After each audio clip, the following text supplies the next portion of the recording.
Oleh karena itu Tuhan, hari ini adalah hari yang juga berbahagia buat kami umat-Mu di tempat ini. Dan biarlah kami ingin belajar tentang kebenaran-Mu. Dan hari ini kami juga ingin belajar tentang gereja-Mu yang ada di Asia Kecil, yaitu Philadelphia. Berikan urapan-Mu yang baru kepada hamba-Mu Tuhan. Urapan kuasa Roh Kudus-Mu saja boleh mengalir lewat mulut lidah bibir hamba-Mu, sehingga apapun yang hamba-Mu perkatakan lewat mimbar pada hari ini bukan perkataan-perkataan hamba-Mu lagi, tapi perkataan-perkataan kuasa Roh Kudus-Mu yang boleh mengalir dengan dahsyat, heran dan ajaib. Dan hari ini kami yakin dan percaya bukan dunia yang diubah, tapi kami semua yang diubah oleh kebenaran firman Tuhan. Kami semua yang akan berubah, sehingga pulang dari tempat ini kami mengalami perubahan-perubahan yang baru, yaitu perubahan oleh karena kuasa Roh Kudus-Mu mengalir dalam kehidupan kami, sehingga suatu saat kelak ketika kami berjumpa kembali bersama dengan Kristus,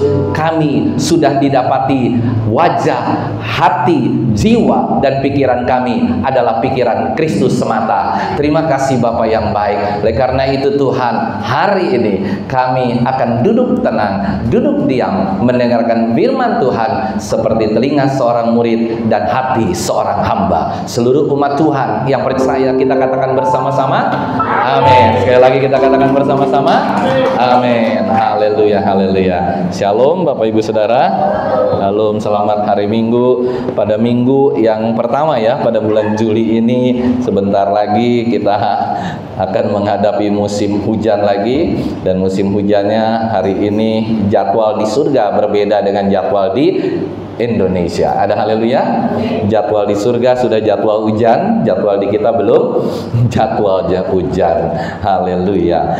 Nah, mari kita akan kembali dengan serial khotbah kitab Wahyu, eksposisi kitab Wahyu pasal 3 ayat 7 sampai ke 13. Wahyu pasal 3 Bapak Ibu Saudara ayat 7 sampai 13. Kemarin kita sudah belajar tentang jemaat di Sardis. Sekarang hari ini kita akan belajar tentang jemaat di Philadelphia, dan nanti terakhir kita akan belajar tentang jemaat di Laodikia.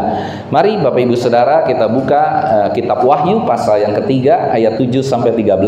Dan kalau Bapak Ibu Saudara sudah menjumpai, saya undang untuk bangkit berdiri dengan kasih supaya kita bisa mendengarkan firman Tuhan ini penuh dengan konsentrasi, penuh dengan hati yang luar biasa. Yang sudah ketemu katakan amin. Saya akan bacakan pada ayat yang ke-7. Demikian firman Tuhan. Dan tuliskanlah kepada malaikat jemaat di Philadelphia. Inilah firman Tuhan dari yang kudus, yang benar, yang memegang kunci Daud. Apabila ia membuka, tidak ada yang dapat menutup. Apabila ia menutup, tidak ada yang dapat membuka. Ayat ke-8 Bapak Ibu Saudara.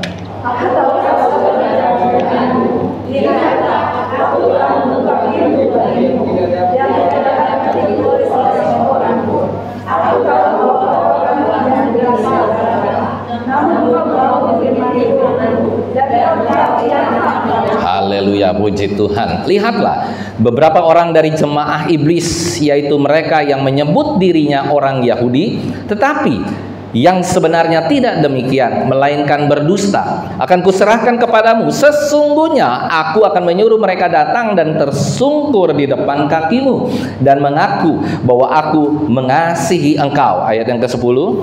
Karena engkau menuruti firman-Ku untuk tekun menantikan aku, maka aku pun akan melindungi engkau dari hari pencobaan yang akan datang atas seluruh dunia untuk mencobai mereka yang beriman. Aku datang segera. Peganglah apa yang ada padamu, supaya tidak seorang pun mengambil mahkotamu. Ayat 12. Barang siapa menang, ia akan menjadi seorang dalam dan dia tidak keluar dari gereja itu, dan padanya akan berbicara nama Allah, nama Allah, yaitu Yerusalem yang turun dari surga dari lalu, dan nama yang baru. Yuk kita baca bersama-sama. 1, 2, 3. Siapa bertelinga, hendaklah ia mendengarkan apa yang dikatakan Roh kepada jemaat-jemaat Tuhan. Yesus memberkati. Silahkan duduk. Bapak Ibu Saudara, kita sekarang melanjutkan pembahasan mengenai 7 jemaat di kitab Wahyu, dan hari ini kita akan membahas tentang jemaat di Philadelphia. Kita akan mulai dengan konteks kota Philadelphia yang ada di daerah Yordan, dan nama modern kotanya adalah kota Aman. Seorang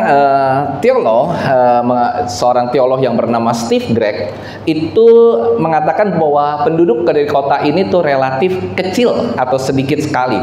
Kenapa penduduk di daerah kota ini kecil sekali? Karena waktu zaman 17 Masehi, kota ini terkena gempa yang luar biasa, karena dia ada di kota ini atau daerah ini itu ada di dekat lempengan pecahan daripada kalau orang di laut itu ada lempengan pecahan, sehingga seperti Aceh, seperti Pulau Nias, dan mungkin ada banyak daerah-daerah lain seperti di Cina, Hong Kong, itu juga kan dia berdiri di atas lempengan, sehingga kota ini pernah terjadi gempa yang luar biasa, sehingga kota ini menjadi setengah musnah atau hampir musnah. Hampir tidak ada lagi penduduk yang tinggal di kota ini, sehingga kota ini menjadi kota yang sangat-sangat sepi, sangat sedikit penduduknya. Begitu juga dengan gereja yang ada di sana. Jemaat yang ada di sana otomatis ketika penduduknya sedikit, maka gerejanya juga menjadi gereja yang kecil, saudara. Jadi ternyata di Philadelphia itulah kondisi keadaan. Kota ini bukan terletak di atas bukit, tapi kota ini terletak di bawah atau di lembah. Dan tetapi kota ini sekalipun terletak di lembah, kota ini menjadi pusat penyebaran bahasa yang penting sekali, yaitu bahasa Yunani atau dalam tradisi Yunani. Karena itu, pintu gerbang dari kota ini merupakan pintu gerbang misionaris, pintu gerbang gereja ini untuk melayani kemana-mana, dan pintu ini terbuka, menandakan pintu yang terbuka untuk mengabarkan Injil. Ada haleluya. Jadi jangan pernah ada pendeta yang main asal aja ngambil ayat ini. Jika Tuhan yang menutup pintu, tidak ada yang dapat membuka. Jika Tuhan membuka pintu, tidak ada yang dapat menutup. Biasanya apa tuh, saudara? Berhepeng, berkat. Iya nggak? Saudara, kalau saudara datang ke gereja, Tuhan akan membuka pintu-pintu berkat. Masuklah di Wahyu pasal 3 ayat yang ke-7. Ini, lihat saudara, kalau Tuhan yang membuka pintu, tidak ada yang dapat menutup.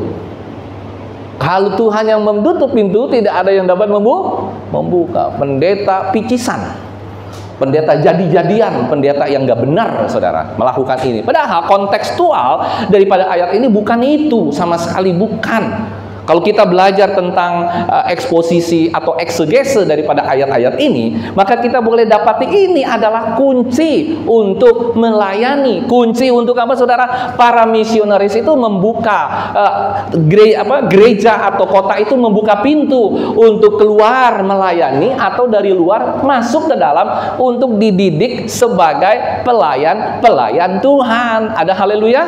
Itu maksudnya, bukan dikonotasikan seperti itu. Kenapa? Karena ini menyadur daripada ayat. Coba kita lihat Yesaya pasal 22 ayat 22. Saya akan buktikan bahwa ini bukan seperti yang kita sering dengar dari pendeta-pendeta yang tadi saya bilang, maaf kata, pendeta-pendeta picisan, pendeta-pendeta yang hanya mengejar uang, saudara. Ya, kita lihat Yesaya pasal 22 ayat yang ke-22.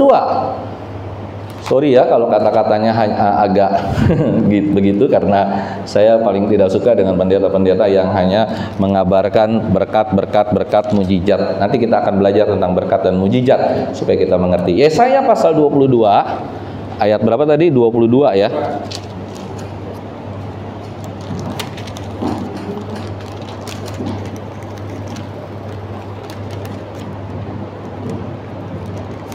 Yesaya pasal 22 ayat 22. Demikian firman Tuhan. Aku, nih kunci tadi ya, apa pintu tadi. Aku akan menaruh kunci rumah Daud ke atas bahunya. Apabila ia membuka, tidak ada yang dapat menutup, saudara. Apabila ia menutup, tidak ada yang dapat membuka. Ini konteksnya, Bapak Ibu Saudara. Kalimat ini ditujukan kepada siapa? Elyakim. Siapa itu Elyakim? Elyakim itu tangan kanan daripada Daud. Elyakim itu adalah utusan Daud kepada ketiga raja Hizkia yang dapat berbicara dengan raja Asyur, raja yang sangat-sangat jahat, saudara. Ini menunjukkan bahwa Yesus itu punya otoritas yang tinggi terhadap firman, terhadap kerajaan Allah. Kalau dia menutup pintu penginjilan, tidak ada yang dapat mendengar tentang kabar baik. Yang percaya katakan amin. Kalau dia membuka pintu penginjilan, maka semua orang seperti kita hari ini, ketika Tuhan hari ini membuka pintu penginjilannya dari surga untuk jemaat GBI Aberta, maka kita bisa mendengar firman Tuhan. Yang percaya katakan amin. Kita bisa menikmati firman Tuhan. Kita tahu firman Tuhan itu seperti apa. Kita bisa diubahkan. Firman Tuhan itu seperti hal-hal yang baik dan luar biasa. Oleh karena itu hari ini kita semakin mengerti kalimat ini sebenarnya bukan ditujukan kepada jemaat untuk memperoleh hidup yang berkelimpahan, tetapi tetapi Yesus ini yang memegang kunci kerajaan surga. Dia memegang pintu kerajaan surga dan dia yang menyediakan tempat di surga. Yang percaya katakan amin. Siapa yang memegang kunci surga? Yesus. Siapa yang memegang pintu, yang membuka pintu surga? Yesus. Siapa yang menyediakan tempat? Jadi kalau kayak gereja ya, misalnya buka pintu, kuncinya dibuka, pintunya dibuka, terus Bapak Ibu Saudara ada di tempat ini. Siapa yang paling berkuasa di tempat ini? Yang pegang kunci, saudara, yang pegang pintu, yaitu Yesus Kristus sendiri. Ada haleluya. Makanya Bapak Ibu Saudara jangan pernah dikecohkan oleh agama-agama seberang yang mengatakan Yesus itu bukan Tuhan. Saya mau tanya baik-baik. Mohon Bapak Ibu Saudara dengar baik-baik. Bapak Ibu Saudara punya rumah, mau rumahnya punya sendiri kayak kontrak whatever itu, tapi rumah itu paling tidak dikuasai oleh saudara. Saya mau tanya baik-baik. Kalau tiba-tiba ada tamu nyelonong datang ke rumah saudara, terus tiba-tiba dia duduk di tempat saudara, terus dia masuk ke ruang makan saudara, terus dia bilang, ayo saya sediakan makanan. Kira-kira Bapak Ibu Saudara gimana? Yang punya tempat siapa? Kita. Kalau Yesus yang bukan punya tempat surga, kalau Yesus yang bukan punya pintu surga, dia tidak akan berani untuk bilang, ayo aku setelah aku mati, aku bangkit, aku naik ke surga. Dia menyediakan apa saudara? Tempat. Itu menandakan bahwa dialah empunya kerajaan surga. Ada haleluya. Itulah yang menyatakan dia itu empunya kerajaan surga 100%. Tidak ada lagi yang punya. Loh, dia yang menyediakan apa? Loh, dia yang membuka. Loh, dia yang punya kunci surga. Semuanya dinyatakan clear di dalam Alkitab.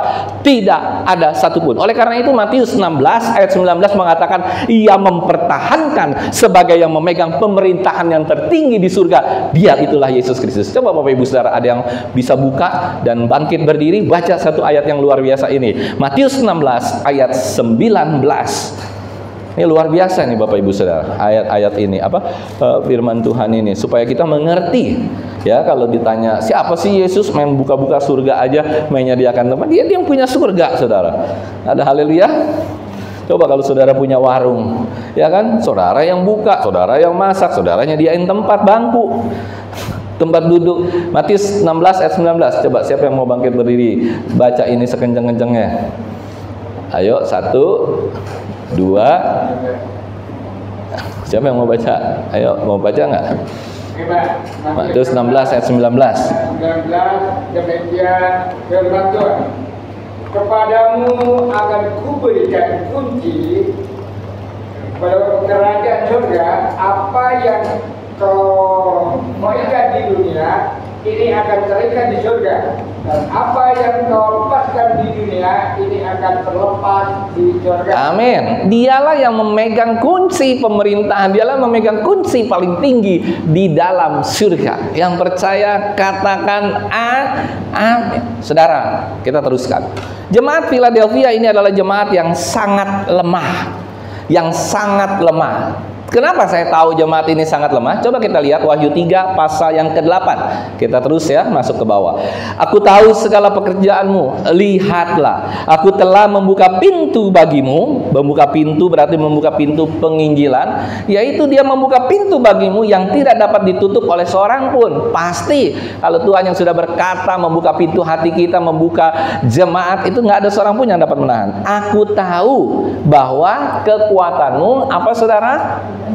Tidak seberapa. Jadi jemaat ini bukan jemaat yang kuat. Maksudnya dalam arti kata bukan kuat iman dan percayanya. Iman dan percayanya sangat luar biasa. Karena itu di ayat yang terakhir dikatakan bahwa ketika mereka menang, mereka menjadi sokoguru. Apa itu sokoguru, saudara? Sokoguru itu adalah pilar. Sokoguru itu adalah tiang pancang. Sokoguru itu adalah landasan bahwa firman Tuhan, segala sesuatu yang disampaikan oleh Tuhan sendiri, segala sesuatu ketika mereka menang, mereka bisa menjadi berkat. Walaupun gerejanya kecil, walaupun gerejanya lemah, walaupun jemaatnya kecil, walaupun jemaatnya tidak banyak, tapi mereka bisa menjadi sokoguru. Yang percaya katakan amin, saudara. Jadi gereja itu tidak dinilai dari berapa besarnya gereja itu. Gereja itu tidak pernah dinilai dari berapa hebatnya pendeta berkhotbah. Gereja itu tidak pernah dinilai betapa luar biasanya pujian penyembahan, betapa hebatnya ada artis yang datang ke dalam gereja itu. No, gereja yang besar belum tentu dia menjadi gereja yang benar. Kalau gereja besar menjadi gereja yang benar, puji Tuhan. Tapi hari ini kita belajar bahwa gereja yang kecil sekalipun, jemaat yang kecil sekalipun, yang kelihatannya lemah, tapi gereja itu bisa memberkati banyak orang, bisa menjadi sokoguru bagi sekeliling. Bahkan jemaat-jemaat di Smyrna, jemaat-jemaat di tempat-tempat lain, Sardis dan yang lain. Dahsyat, saudara. Ini satu perkataan Tuhan yang luar biasa kalau dia bisa menjadi sokoguru. Yuk kita bahas yang aku tahu bahwa kekuatanmu tidak seberapa. Nah, yang tadi saya sudah sebutkan bahwa mereka kena gempa, mereka nggak punya jemaat, mereka orang-orangnya sedikit, Bapak Ibu Saudara. Tetapi janji Tuhan buat jemaat ini sungguh luar biasa. Mereka ini tetap bisa menyangga, tetapi secara sumber daya mereka lemah. Secara sumber daya mungkin mereka nggak punya apa-apa, mereka nggak stabil, mereka berat. Tetapi Bapak Ibu Saudara, Tuhan tetap memperhitungkan. Dan salah satu gereja atau jemaat yang tidak pernah dikomplain oleh Tuhan, yang tidak pernah dicela oleh Tuhan, hanya ada dua, yaitu jemaat di mana, saudara? Yang kemarin yang kita sudah belajar, satu. Yang lain semua dicela sama Tuhan. Ayo, kuis Alkitab. Jemaat di mana yang tidak dicela oleh Tuhan?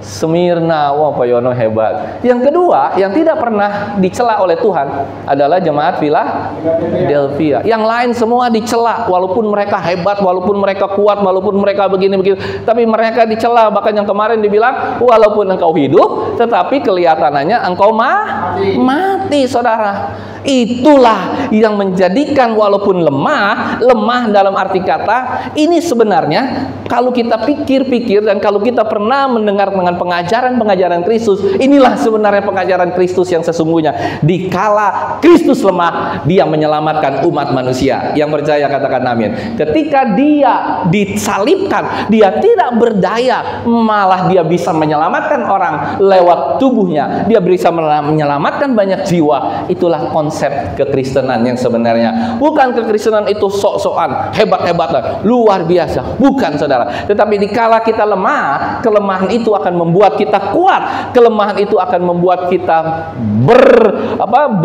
berbangkit dengan luar biasa. Karena kenapa? Karena saat itu di jemaat Philadelphia, mereka tetap harus menyembah yang namanya Raja Tiberius, Kaisar Kurius. Kaisar adalah Tuhan. Perkataannya Kaisar Kurius, saudara. Kaisar itu adalah Tuhan. Nah, oleh karena itu kita sambung lagi ayat yang ke-9, kita teruskan. Lihatlah, saudara. Ini dia. Lihatlah beberapa orang dari jemaah iblis, yaitu mereka yang menyebutnya dirinya orang Yahudi, tetapi yang sebenarnya tidak demikian, melainkan berdusta. Akan kuserahkan kepadamu. Sesungguhnya aku akan menyuruh mereka datang dan tersungkur di depan kakimu dan mengaku bahwa aku mengasihi engkau. Di ayat ke-9 ini ada perkataan yang namanya jemaah saudara? Iblis. Dengan perkataan lain dikatakan synagogue of Satan. Synagogue of Satan, jemaah iblis. Luar biasa ya, Tuhan mengatakan di jemaat yang namanya jemaat Philadelphia ada sebagian kecil yang orang-orangnya adalah jemaah iblis, jemaah orang yang sebenarnya orang Yahudi, tetapi mereka bertingkah laku bukan seperti orang Yahudi. Mereka berdusta, mereka melakukan manipulasi pajak, mereka melakukan pelecehan seksual, mereka melakukan hal-hal yang buruk, saudara. Sehingga mereka itu dikatakan oleh Tuhan jemaah yang dari iblis atau jemaah iblis, saudara. Nah, saudara, Philadelphia adalah jemaat yang tidak ditegur sama sekali, yang lain ditegur. Nah, saudara, kita mau mengetahui bahwa ternyata di Philadelphia ini mereka di ayat yang ke-10, kita lanjut terus ya, karena engkau menuruti firman-Ku untuk tekun, saudara. Nah, kita agak panjang nih di tekun ini. Kita mau belajar tentang tekun. Tekun, kata tekun di sini di ayat 10, saudara perhatikan, karena engkau menuruti firman-Ku untuk apa, saudara? Tekun. Tekun ini kata daripada Yunaninya adalah hupomeno. Apa, saudara? Hupomeno atau hupomone atau hupomeno. Nah, berarti tekun ini bicara tentang kesabaran. Tekun ini bicara tentang bertahan. Tekun ini bicara soal sabar bertahan dalam segala sesuatu, saudara. Karena itu mereka membuktikan bahwa mereka ini adalah orang-orang yang sabar. Rasul juga orang-orang yang sabar, saudara. Hupomeno ini juga kita bisa dapati bahwa kadang-kadang ada satu penderitaan yang datang dalam kehidupan kita yang tidak pernah kita bisa hindari. Penderitaan-penderitaan itu yang nampaknya sepele tapi luar biasa dan mempunyai efek dan impact yang sangat dahsyat dalam kehidupan kita. Suatu saat tahun 2002 ada kasus di Amerika Serikat, namanya kasus Beltway Sniper in Washington DC.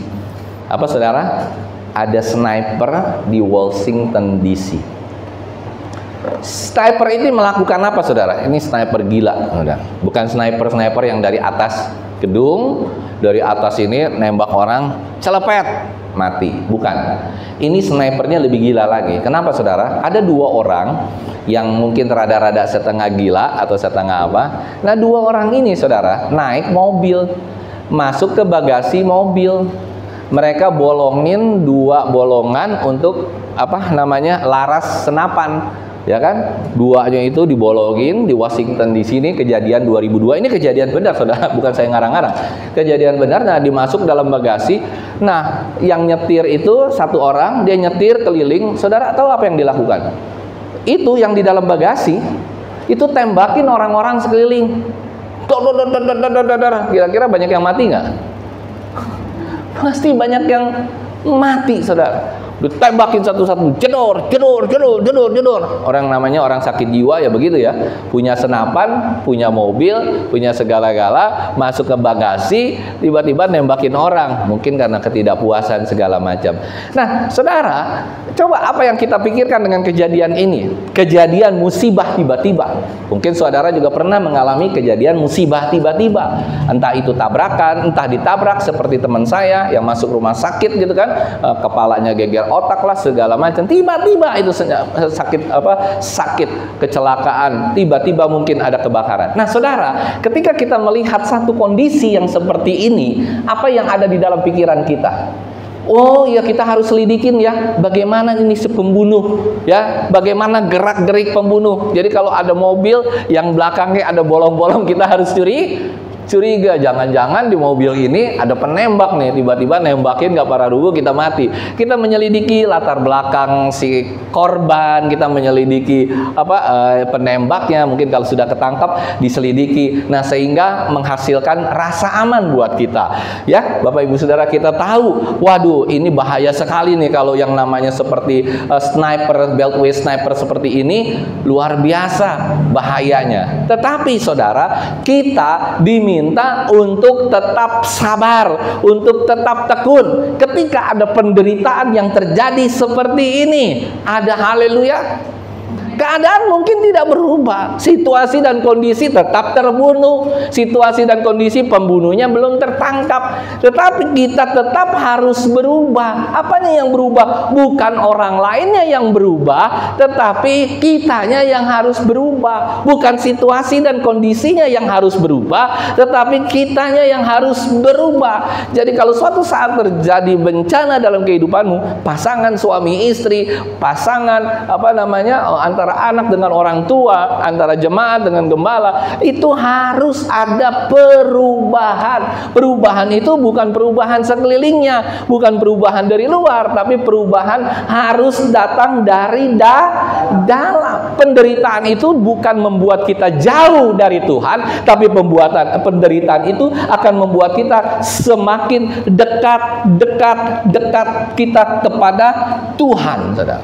Jadi dengan adanya penderitaan, misalnya dalam penginjilan, dengan adanya penderitaan dalam hal apapun, saudara, maka kita dalam hal yang mengancam kehidupan kita, bagaimanapun kita sebagai hamba-hamba Tuhan harus punya tetap keberanian untuk menginjil, untuk melayani Tuhan, apapun yang terjadi dalam kehidupan kita. Nah, saudara, gereja mula-mula nggak bakalan bisa tertipu dengan fenomena seperti ini, saudara.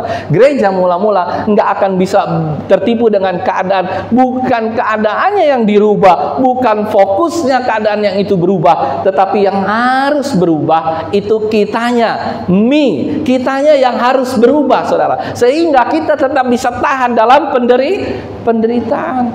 Misalnya suatu saat Bapak Ibu Saudara mengharapkan, waduh, kita orang susah, kita orang miskin, kita orang nggak punya apa-apa, tiba-tiba kita berdoa mati-matian mengharapkan apa, saudara? Ada perubahan. Kalau ada perubahan maka ada mujizat. Hati-hati ini, saudara. Nih ya, saya mau garis bawah ini, hati-hati Bapak Ibu Saudara, biar ngerti sengerti-ngertinya. Ada perubahan, ada mujizat. Saya mau katakan baik-baik. Mujizat bukan hanya terjadi ketika segala sesuatu kita nggak punya pekerjaan, diberikan pekerjaan. Kita nggak punya kendaraan, diberikan pekerjaan, diberikan kendaraan. Kita nggak punya apa-apa, itu mujizat? Mujizat? Kita katakan itu mujizat. Padahal sisi sebelah kanannya dan sisi sebelah kirinya, mujizat juga bicara tentang penderitaan. Ada amin, saudara? Saya mau tanya, kalau saudara menderita, mujizat nggak? Wah, bukan mujizat, Pak. Itu musibah. Ya nggak? Katakan kiri kananmu dulu, tos dulu. Penderitaan adalah mujizat. Patri dalam otakmu hari ini. Penderitaan adalah mujizat. Nanti saya terangin. Penderitaan adalah mujizat. Kalau kita kecelakaan, tiba-tiba kaki kita ketabrak, satu patah sebelah, mujizat. Kita tabrakan mobil kita ditabrak, bukan nabrak tapi ditabrak. Banyak kan orang ditabrak daripada nabrak, ya kan? Kalau kita ditabrak atau nabrak itu halo, kita selalu manusia itu kalau mujizat yang enak-enak, ada haleluya. Dapat cewek cantik, kalau dapat cewek jelek, cacat, mujizat nggak? Lah, ya kan, Bu? Dapat suami ganteng seperti sekuteng yang belum mateng, itu mujizat. Misalnya Ibu Gembala dapat saya mujizat, gitu kan? Kok saudara begitu nadanya, ya kan? Jangan begitu dong, ya kan? Saudara harus mengaminkan dan mengiyakan bahwa dapat saya itu mujizat. Nah, saudara, tapi kalau kita dapat segala sesuatu yang buruk, kita sering bicara, itu insting kita. Sering kali kita berbicara, itu bukan mujizat. Itu, waduh. Jadi gini, saudara, saya mau katakan, insting manusia, kalau yang enak-enak, itu pasti instingnya luar biasa. Tapi giliran ada penderitaan, instingnya, aduh, penderitaan lagi. Aduh, penderitaan lagi. Tidak ada satupun murid Kristus, termasuk Rasul Paulus, yang hidupnya enak-enak, saudara. Ada haleluya. Tapi saya nggak bilang begini ya. Saya nggak bilang, oh saudara hari ini belajar Alkitab, saudara harus terus penderita. Bukan. Tapi yang namanya penderitaan, yang namanya kesenangan, itu dua sisi yang harus terus terjadi dalam hidup manusia. Yang percaya katakan amin. Dua-duanya ini adalah mujizat. Kenapa saya katakan demikian? Karena saudara, ketika kita sedang menikmati segala sesuatu, kesuksesan kita punya segala-gala, belum tentu di ujungnya kita tetap diselamatkan. Kenapa? Kita bisa lupa Tuhan. Coba kalau Bapak Ibu Saudara hari ini nih, maaf kata, sering kali saya bilang dari mimbar, hari ini Bapak Ibu Saudara dapat lotre 20 miliar. Saudara beli mobil 5, saudara beli rumah 2, saudara beli istri 2, ya kan? Tambahan, Pak Yono paling ketawa kan? Ada haleluya. Nah, kita semua. Sekarang saya mau tanya, mohon maaf ya, saya mau tanya, saudara masih datang nggak ke Aberta? Saya jamin mungkin 50% saudara main lagi dah. Ngapain denger khotbah si Kurniawan ngalor ngidul, gue punya duit 20 M, ya kan? Yang namanya kesuksesan itu bisa membawa kita ke dalam kebinasaan. Ada haleluya. Tapi kesuksesan bisa juga membawa kita ke dalam surga. Bisa saudara, hati-hati ini makanya. Dan seringkali orang nggak mau mujizat, nggak mau penderitaan. Padahal penderitaan itu kita harus anggap, Yesus itu menganggap penderitaan itu adalah mujizat terbesar dalam hidupnya. Lihat salib, mujizat terbesar nggak? Penderitaan atau senang-senang? Atau Yesus jingkrak-jingkrak di atas salib, ku menang bersama Yesus Tuhan, gitu nggak? Yesus di atas salib? Ya kagak lah, Yesus di atas salib dia menderita. Tetapi lewat penderitaan Yesus di atas kayu salib, kita diselamatkan. Yang percaya katakan amin. Penderitaan Kristus, hupomeno atau hupomone dari Kristus, itu adalah mujizat terbesar yang dia lakukan dalam kehidupan kita. Dan dia sendiri saudara, bukan hanya mujizat yang berlaku untuk kita, tapi untuk Kristus sendiri itu adalah mujizat terbesar. Tapi kesenangan, saya mau katakan, belum tentu kesenangan itu juga mujizat. Ya, saya ingin menyatakan gini, satu kali waktu, saya mau tanya, kalau saudara ada penderitaan, ada masalah, saudara hadapin atau saudara kabur? Bagi orang pengecut nih, kalau ada masalah, dia tuh kabur, nggak muncul-muncul lagi. Ada haleluya, itu pengecut. Itu Kristen sapi, bukan Kristen banteng. Kristen banteng itu seperti ini. Saya ada satu ilustrasi cerita begini. Tiba-tiba ada banteng dan sapi lagi di tengah sawah. Tiba-tiba turunlah hujan badai. Wah, badai begitu keras, badai begitu luar biasa turun. Sapi lari kemana saudara? Sapi lari menghindari badainya dari sana, no? Sapi sama banteng itu lagi madep sono, dia lihat, waduh, ada badai puting beliung, ada hujan yang lagi turun. Di sini belum turun. Sapi kemana larinya? Atlet balik arah. Wah, dia lari sekencang-kencangnya, dikejar-kejar sama badai. Akhirnya sapi lari terus, di ujungnya dia kagak lihat lagi ada jurang. Wah, badainya belum nyampe, sapinya sudah inna ilahi wa inna ilahi rojiun, game. Karena apa? Dia takut, dia tidak berani menentang badai. Banteng. Waktu ada badai, saudara nanti lihat ciri khas banteng. Banteng waktu ada badai, dia tidak lari terhadap badai. Ada haleluya. Dia lari menuju badai. Dia lari terus, badai datang terus, dia lari terus. Terus lama kemudian badainya berhenti. Kenapa? Badainya lewat. Banteng ke sana. Orang-orang Kristen jangan jadi orang-orang Kristen sapi. Ada haleluya.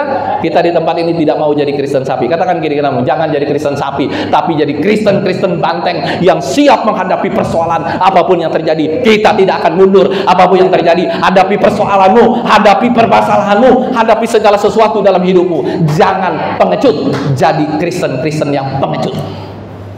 Jadilah Kristen banteng yang siap menghadapi tantangan, rintangan seberat apapun. Itu baru bernilai di mata Tuhan. Ada amin, saudara? Jangan lari. Insting kita memang lari, saudara. Insting ya, insting secara manusia. Waduh, larilah. Karena itu kita tertipu sama fenomena, bukan nomena. Fenomena itu adalah, kalau ada badai, fenomena pasti kita lari. Tapi nomenanya, kalau ada badai, harusnya kita menghadapi badai. Saudara, saya mau katakan hari ini, Charleston, seorang Katolik yang luar biasa, mengirimkan 1 lembar surat kepada seluruh umatnya. Dia katakan gini, kalau ada terjadi problem in universe, is me. Kalau ada persoalan di dalam gereja di tempat ini, kita jangan bilang, nah salahnya si A, nah salahnya si B, nah salahnya si C. No, it's me. Yang salah saya. Yang salah bukan orang lain. Saudara, kita sering menyalahkan orang lain ketika ada masalah berat dalam hidupmu. Dan itu memang sudah biasa. Itulah manusia, saudara. Sekarang saya mau bilang begini. Kalau saudara sukses, saya mau tanya baik-baik. Saudara punya segala-gala dalam hidupmu, terus saudara hidupnya tenang-tenang aja, terus saudara sukses. Saya mau tanya, saudara pernah nggak bilang begini? Saya sukses nih, gara-gara dia saya sukses. Pernah nggak gitu? Nggak ya? Gara-gara kerja keras kita. Tapi kalau kita menderita, ada haleluya, ada terjadi inilah, terjadi itulah, kita dirampok lah. Kurang ajar itu rampok, kurang ajarnya itu orangnya. Gara-gara dia saya jadi menderita nih. Jadi saya mau katakan satu hal. Kalau kita sukses, itu selalu kita mengagung-agungkan diri kita. Karena kitalah sukses. Gereja bisa besar karena kita. Anak-anak kita bisa bertumbuh dengan luar biasa. Bisa jadi insinyur, bisa jadi dokter, bisa jadi apapun. Itu karena kita. Salah, saudara. Bukan begitu sebenarnya. Nah, kalau ada penderitaan yang asalnya dari luar, penderitaan itu selalu kita menyalahkan luar. Nggak ada penderitaan kita menyalahkan gara-gara kamu sih, gara-gara ini sih. Enggak, jarang kita salahkan. Misalnya kita nggak sekolah, kita nggak punya uang untuk sekolah, ya kan, ternyata kita sudah umur 30 sekarang. Kita salahkan orang tua kita situ miskin, jadi saya nggak sekolah nih, ya nggak. Terus saya nggak jadi orang nih, saya ini. Selalu kita menyalahkan si A, si B, si C, si D. Selalu kita salah-salahkan, saudara. Itulah saudara harus bisa menerima mulai hari ini. Kita katakan bersama-sama, kalau ada masalah di dalam dunia ini, kalau ada masalah di dalam rumah tanggamu, kalau ada masalah di dalam gerejamu, yang salah bukan orang lain. Yang percaya katakan amin. Yang salah is me. Ada amin, saudara? Katakan ya. Kalau Pak Yono lagi ribut sama istri, kamu sih masaknya kegosongan, kamu sih begini, kamu sih begini. Nggak lama kemudian mau gampar-gamparan sama panci kan, gitu kan? Pak Kopo, jangan. Oh iya, saya salah. Ketika kita katakan kita salah, the problem is finished. Yang percaya katakan amin. Tapi ketika kau menyalahkan si ini salah, si itu salah, si ini salah, si ini salah, si ini salah, problem itu nggak akan pernah selesai. Bukan makin benar, problem itu makin luar biasa. Saya mau tarik kita satu ayat supaya kita mengerti nih tentang persembahan kita kepada Tuhan. Dan kita menganggap ini sangat-sangat bahaya nih, saudara. Ya, coba kita lihat supaya kita mengerti nih apa sih penderitaan, apa sih sukses gitu kan. Coba lihat ya, Amsal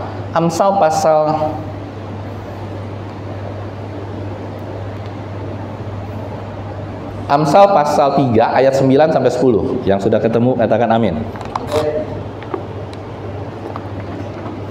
Ayo kita buka. Amsal pasal berapa tadi? 3 ya. Ayat 9 sampai 10. Saya bacakan ayat 9, Bapak Ibu Saudara baca ayat 10. Muliakanlah Tuhan dengan hartamu. Tuh, saudara perhatikan nih baik-baik. Dan dengan hasil pertama dari segala penghasilanmu. Lihat baik-baik nih, saudara. Ini firman Tuhan, jangan diutak-atik ya. Jangan bilang, wah ini kan firman Tuhan, wah ini nggak relatif, ini nggak cocok dengan zaman hari ini. Saudara lihat baik-baik ayat 10. Coba dibaca. 1, 2, 3. Maka lumbung-lumbungmu akan dari sisi menos sampai berlimpah dan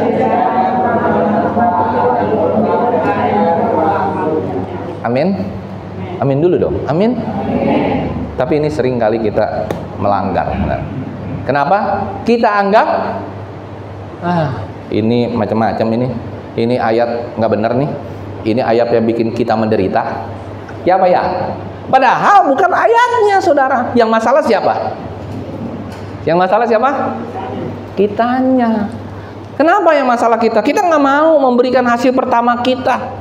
Ya kalau jadi ada orang yang bisa memberikan gitu ya, ketika pertama kali kerja, mungkin Bapak Ibu Saudara nggak sadar, tapi harus saya sadarkan hari ini, kalau ada anak-anak muda yang masih belum bekerja, terus bekerja, ya tiba-tiba saudara diharuskan memberikan semua hasil pertamamu kepada Tuhan, ya kan, muliakanlah Tuhan dengan hartamu, dengan hasil pertama dari segala, bukan hanya sepotong, bukan hanya 10%, berapa saudara? Segala penghasilanmu engkau berikan kepada gereja, engkau berikan kepada Tuhan, maka Tuhan tidak akan pernah menutup lumbung-lumbungmu dan akan mengalir terus sampai melimpah ruah.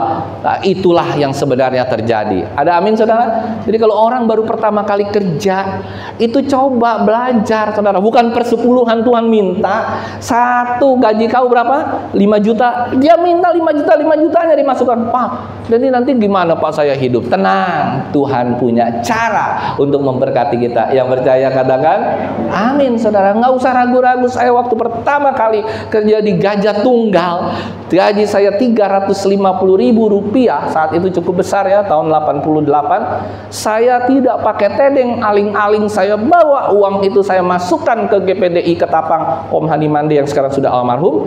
Saya nggak pakai mikir A, mikir B, besok nggak bisa makan segala macam, bodoh amat. Saya serahkan.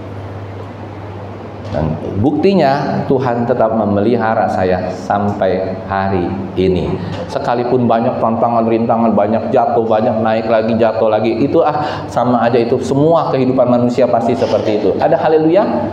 Begitu juga ketika kita menikah, seperti kemarin Joe dan Miranda, mungkin nanti ada lagi yang menikah, beberapa pasangan-pasangan di luar sana. Ketika mereka berani mempersembahkan seluruh penghasilan mereka berdua ke dalam gereja, itu tidak main-main saudara berkatnya. Itu tidak main-main. Mungkin kita nggak bisa lihat hari ini, kita nggak bisa lihat sebulan lagi, kita nggak bisa lihat setahun lagi, tapi Tuhan berjanji, dan janji Tuhan ya dan amin. Alkitab tidak bisa dirubah-rubah. Ada amin?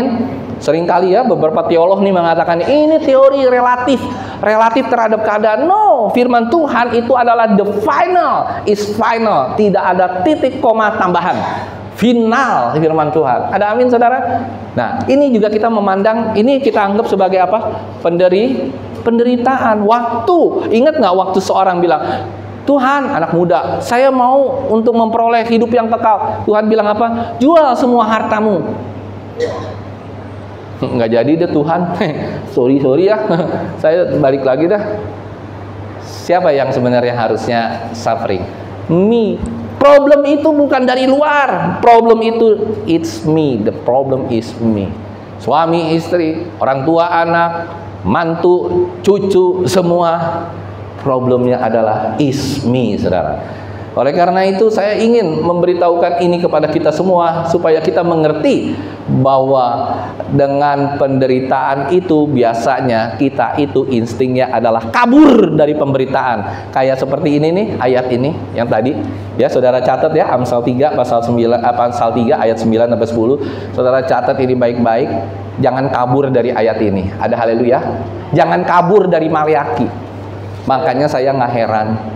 Saya bukan ini ya, bukan menjudge orang, bukan menghakimi orang hari ini, tidak. Terserah, itu orang mau kasih perpuluhan, mau apa, itu urusan manusia dengan Tuhan. Gereja hanya dipakai sebagai apa saudara?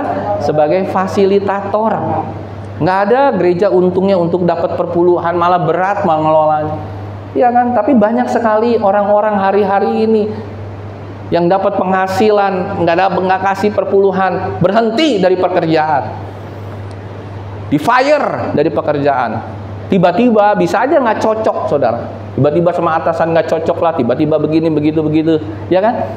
Saya selama hidup sampai dengan usia 56 tahun, wah luar biasa pemeliharaan Tuhan. Saya pernah dipecat sama orang, nggak pernah saudara. Apalagi lagi masa muda, terus jalan aja, ada aja jalannya. Karena apa? saya berani apa saudara? Mengimankan firman Tuhan. Me-nya yang harus menderita, bukan firman Tuhannya, bukan gerejanya. Jadi saudara hati-hati ya dengan ini. Jadi kalau kita menghadapi kesuksesan ya selalu kita senang, selalu kita luar biasa. Oleh karena itu dikala kita sedang susah, dikala kita sedang menderita seperti jemaat di Philadelphia sedang lemah, apa yang kita lakukan? Apa yang kita lakukan saudara? Kita harus bertahan saudara. Dan kita harus bertahan dalam penderitaan. Kita nggak boleh menolak penderitaan. Kita harus bertahan dalam penderitaan. Bertahan dalam penderitaan berarti kita harus tersungkur di kakinya Tuhan. Ngapain tuh tersungkur di kakinya Tuhan? Berdoa sampai, hati-hati, bukan berdoa akan mengubah keadaan. Doa itu adalah kita berdoa, bukan kita mengubah keadaan, tapi doalah yang mengubah kita. Yang berjaya katakan amin. Saudara, ada satu hal yang menarik di sini ketika kita berdoa. Kita seringkali berpikir, Tuhan, kenapa ya proyek aku nggak goal-goal, ya kan, misalnya. Tuhan, kenapa ya hidup aku kok begini? Tuhan, kenapa hidup aku kok begitu? Tuhan, kenapa? Padahal Tuhan sudah memberikan semua yang terbaik buat kita. Kita sering kali komplain, kita sering kali kalah sama iblis, kalah sama perasaan-perasaan kita sama iblis. Ya apa ya, saudara? Halo, ya apa ya? Kita sering kali nih lemah sama iblis. Itu karena kita nggak berdoa, karena kita nggak sungguh-sungguh berdoa. Hari ini ketika saya memaparkan tentang doa ini sedikit saja ya, pulang dari rumah ini, saya yakin saudara semua pasti rajin berdoa. Ada haleluya? Coba tos dulu kiri kananmu. Pulang dari rumah ini kita rajin berdoa. Sebelum saya bacakan kisah ini, begini saudara. Kenapa orang banyak gagal? Kenapa orang banyak kalah? Gagal dan kalah itu bukan karena hari ini kita berdoa, besok nggak dijawab, 100 tahun lagi nggak dijawab. Itu bukan kegagalan.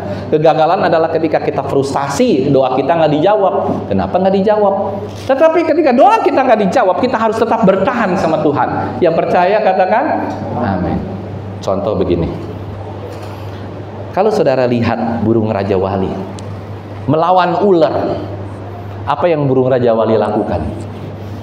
Bukan terbang tinggi. Kita kan selalu nyanyi gitu, bagai Raja Wali. Nggak taunya bukan Raja Wali, burung emprit. Kita tuh kadang-kadang suka sosokan di dalam Tuhan. Tuhan ngelihatnya nggak ada tuh di gereja Alberta semuanya kok nggak ada burung Raja Wali, adanya burung emprit semua.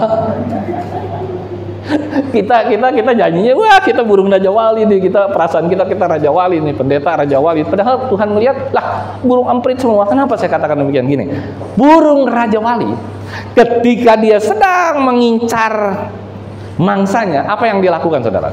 Dia lihat dari atas, dia bidik, dia ambil tuh ular lah ya, ular lambang daripada, bukan ular itu adalah iblis dan iblis adalah ular, jangan sampai salah ya. Ular adalah perlambang daripada iblis. Dia apain saudara ular itu? Dicengkram terus dibawa ke mungkin nggak burung Raja Wali cengkram, abis itu dia di bawah, dia patok-patok gitu, begitu nggak? Nggak. Kenapa? Dia bisa kalah sama ular. Ular itu kan luar biasa, dicengkram badannya, palanya masih bisa begini, celepot, bisa kena bidik, dia bisa mati kan Raja Wali. Tahu nggak dia lakukan apa? Diangkat ke atas.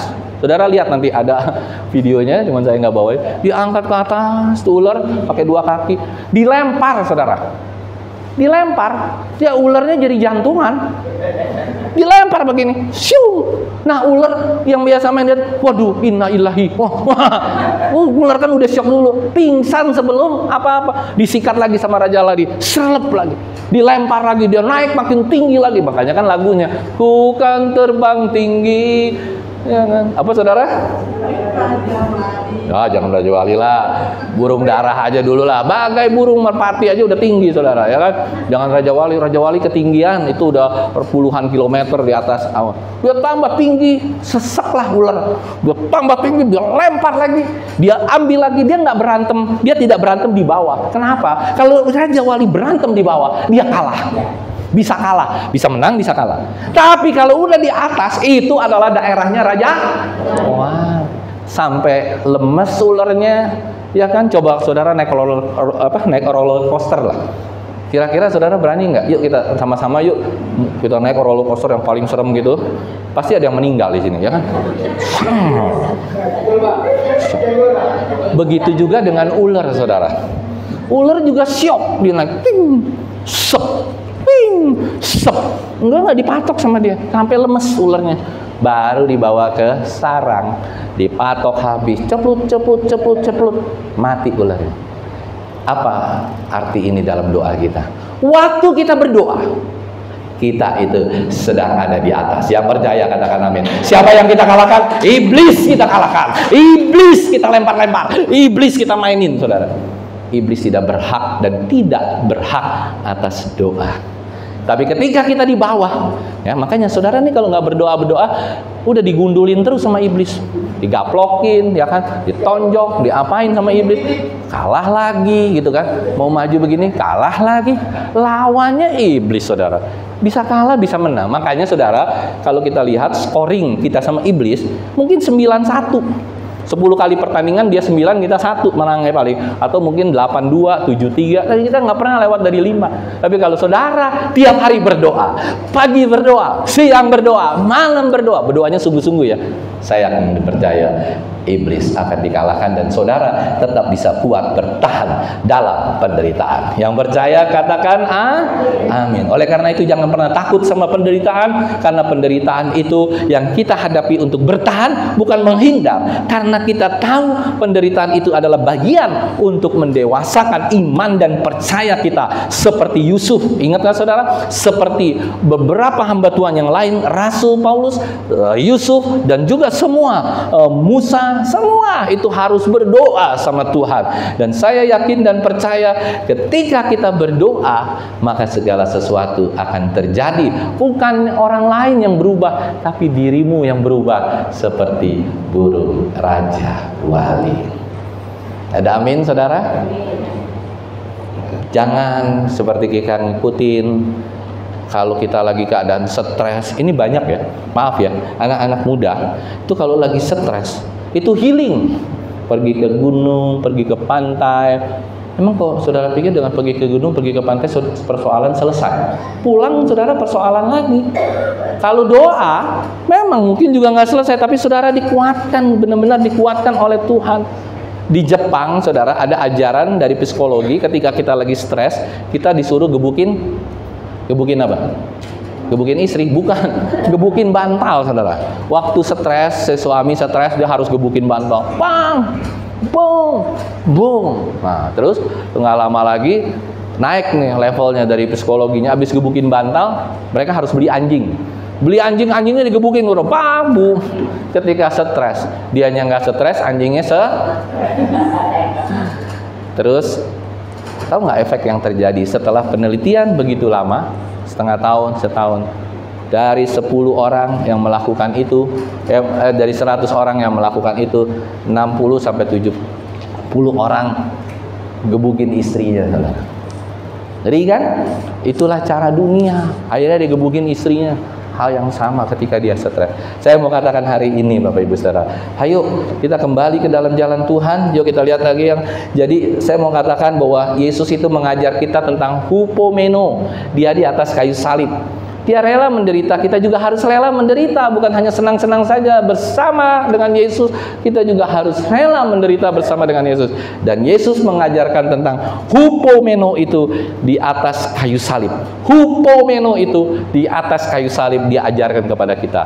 Kalau kita tidak mau melihat dan mempelajari serta mengiyakan bahwa benar Yesus berhupomeno di atas kayu salib, maka kita tidak akan pernah bisa bertahan dalam penderitaan. Ya kan? Bukan berdiri di mana saudara? Jangankan di tengah badai saudara, di tengah angin sepoi-sepoi aja saudara kelayangan, masuk angin pulang kerokan, sok-sokan bukan berdiri di tengah badai, kelempar saudara. Kalau saudara nggak punya iman dan percaya yang benar sama Tuhan, jadi serius kita harus berhupomeno, kita harus tekun. seperti Kristus tekun sabar di atas kayu salib.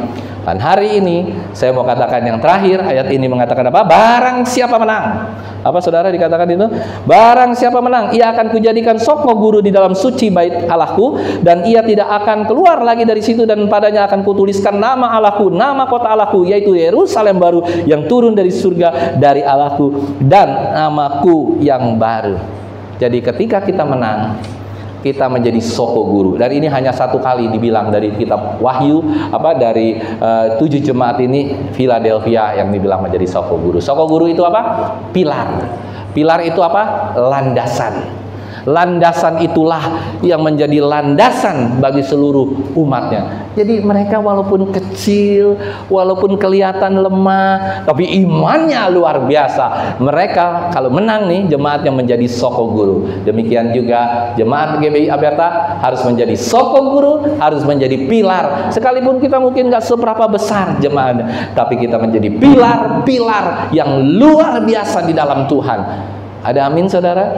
Pilar-pilar yang bisa menginjil, mengabarkan kabar kebenaran, sehingga Tuhanlah yang ditinggikan. Dan yang terakhir, siapa yang bertelinga, hendaklah ia mendengarkan apa yang dikatakan Roh kepada jemaat. Saya kemarin sempat setengah ketawa, setengah 1 pagi ya, jam 1, setengah ketawa tapi setengah sedih. Saya melihat begini saudara, yang ayat yang terakhir ini. Iya ya, benar juga ya. Berapa puluh kali saya sudah berkhotbah, bahkan ratusan kali dari 20 tahun, ya kan, mungkin kalau 20 dikali 52 aja, udah 1000 kali khotbah. Tapi saya ngelihat gitu ya, kemarin ada sedikit ngelihat, jemaat-jemaat saya kok nggak punya telinga semua ya, mungkin gitu ya. Maksudnya sedih gitu, kalau sampai mereka nggak berubah nih, harus berubah. Dalam konotasi saya bukan jemaat semua nggak punya, tapi saya pikir, kalau sampai kejadian begitu, termasuk saya nggak punya telinga, ngeri saudara. Siapa bertelinga hendaklah mendengar. Ayo kita bertobat bersama-sama supaya Tuhan tetap memberikan kita bukan telinga yang seperti ini, tapi telinga hatimu yang siap terus mendengar firman Tuhan dan mengalami perubahan. Bertahan dalam penderitaan itu bukan hal yang memalukan, tapi ketika kita tidak bisa bertahan dalam penderitaan, ketika kita hanya menujunya sukses, hebat, menang, dan yang lainnya, justru itu akan membawa kita ke dalam kelemahan, ke dalam kehancuran, ke dalam kebinasaan yang tidak ada habis-habisnya. Amin. Tuhan memberkati.